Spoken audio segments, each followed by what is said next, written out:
হরে কৃষ্ণ।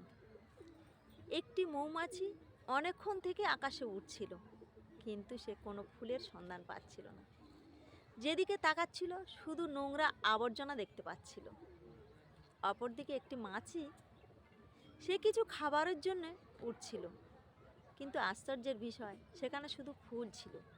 ফুলের মধ্যেই মাছিটা ঘোরাঘুরি করছিল। অনেকক্ষণ ঘোরাঘুরির পরে দেখতে পেল মাছিটা একটি ফুল গাছের গোড়ায় কিছু পচা গলা খাবার পড়ে আছে। তখন সেই মাছিটি ফুলের মধ্যে দিয়ে গিয়ে সেই নোংরা পচা খাবারটি খেতে শুরু করল। অপরদিকে মৌমাছিটি অনেকক্ষণ ঘোরাঘুরির পরে কিছু ফুল দেখতে পেল। তখন সে উড়ে গিয়ে সেই ফুলের মধ্যে বসে মধু সংগ্রহ করে উড়ে গেল। আমাদের জীবনটাও অনেকটা সেই রকম। আমাদের মানসিকতা যদি মাছির মতো হয়, তাহলে ভালো জিনিসের মধ্যে আমরা খারাপটাই গ্রহণ করব।